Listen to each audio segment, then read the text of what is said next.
এই যে আপনাদেরকে দেখাই বসনিয়া, এই যে বসনিয়াটা কোথায়? বসনিয়াটা হচ্ছে ক্রোয়েশিয়ার নিচে, এই যে এখানে এখানে বসনিয়া এন্ড হার্জেগোভিনা।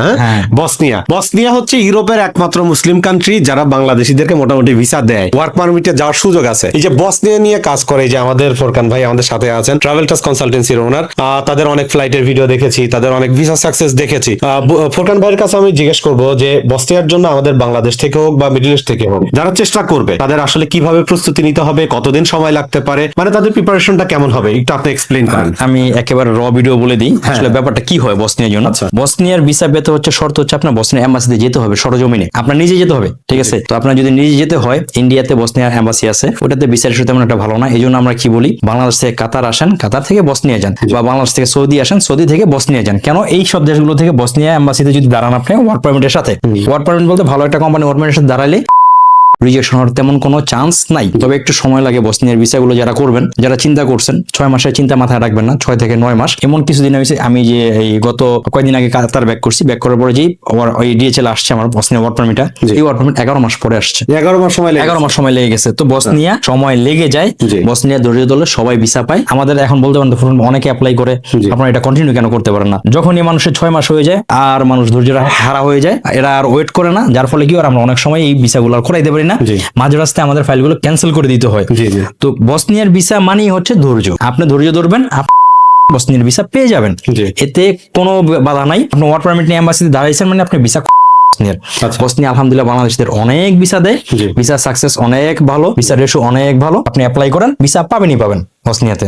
আচ্ছা, আরেকটা বিষয় বলি যে বসনিয়ার জন্য তাহলে আপনাকে চেষ্টা করতে হবে, মানে একটু সময় নিয়ে আপনাকে আগাইতে হবে। আর বসনিয়ার জন্য আসলে কি কোনো স্কিল থাকাটা ইম্পর্টেন্ট কিনা? বসনিয়া অনেক দেশে মানে আনস্কিল ক্যাটাগরিতেও যাওয়া যায়, বসনিয়ার বিষয়টা কেমন? দেখেন, বসনিয়াতে আপনি স্কিল আনস্কিল দুইটা দিয়ে যেতে পারবেন। বসনিয়াতে যেমন এখন আমার যেমন ডিমান্ড আছে, ওয়েল্ডারের জন্য আমি নিচ্ছি খুব ভালো স্যালারি, 800 ইউরো পাবে।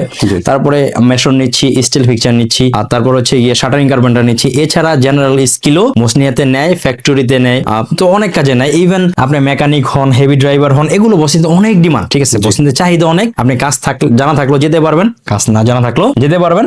শর্ত হচ্ছে আপনি শুধু ধৈর্য ধরবেন, ঠিক আছে? মানে একটু সময় নিতে হবে। বসনিয়ার স্যালারিটা হচ্ছে ইন জেনারেল 400 থেকে 600 এর মধ্যে থাকে, ঠিক আছে? আর যেগুলো আমি বলছি যে একটা হচ্ছে যে এই বসনিয়াতে ওয়েল্ডার, এটা তো আমার কোম্পানিতে দিব, এই জন্য স্যালারি একটু বেশি, 800 ইউরো, ঠিক আছে? তবে এটা শর্ত হচ্ছে গিয়ে ভাগতে পারবে না, কাজ করতে হবে, কাজ জানা থাকতে হবে, কাজের ভিডিও লাগবে, সার্টিফিকেট লাগবে, এদের করে নিয়ে যাবো আমাদের।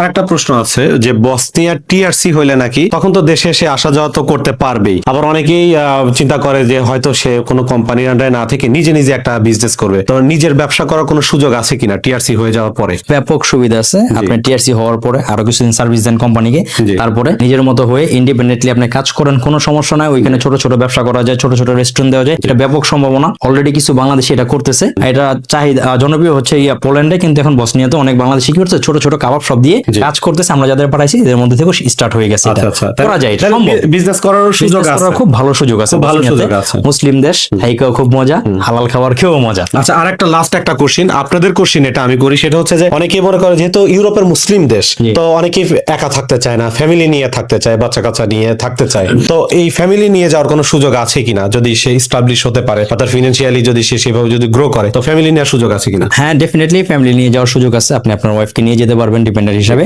সেই সাথে আরো একটু বলে দিই, আমরাও কিন্তু অনেক সময় কাপলদের ভিসা করি, বাচ্চাদের না, বাট হাজবেন্ড ওয়াইফও যাওয়ার সুযোগ আছে, আমরা করে দিই। হাজবেন্ড ওয়াইফ যদি যেতে চাচ্ছেন, যারা যেতে চান আমাদের বাংলাদেশ অফিসে যোগাযোগ করবেন, বা কাতার অফিসে যোগাযোগ করবেন, বা সৌদি অফিসে যোগাযোগ করবেন, সরাসরি অফিসে এসে যোগাযোগ করবেন, তাহলে সবচেয়ে ভালো হয়। ফোনের চাইতে যোগাযোগ করার চাইতে অফিসে আসলে ভালো। তো আমি সবসময় ওয়েলকাম করবো যে প্লিজ অফিসে চলে আসেন। তাহলে যারা একটা মুসলিম কান্ট্রিতে যেতে চেয়েছিলেন বা যাওয়ার স্বপ্ন রাখেন, কিন্তু ইউরোপের হইতে হবে, বসনিয়ার বিকল্প বা বসনিয়ার অল্টারনেটিভ কোনো দেশ আমি মনে করি হইতেই পারে না। এটা আলবেনিয়া, হ্যাঁ, বসনিয়াটা আমার কাছে এখন পর্যন্ত বেস্ট মনে হয়েছে। আলবেনিয়া দেয় না, কসোভো তো দেয় না, তো সেক্ষেত্রে বসনিয়াটা আমার কাছে খুবই ভালো মনে হয়। এক্স্যাক্টলি। ভালো থাকবেন সবাই।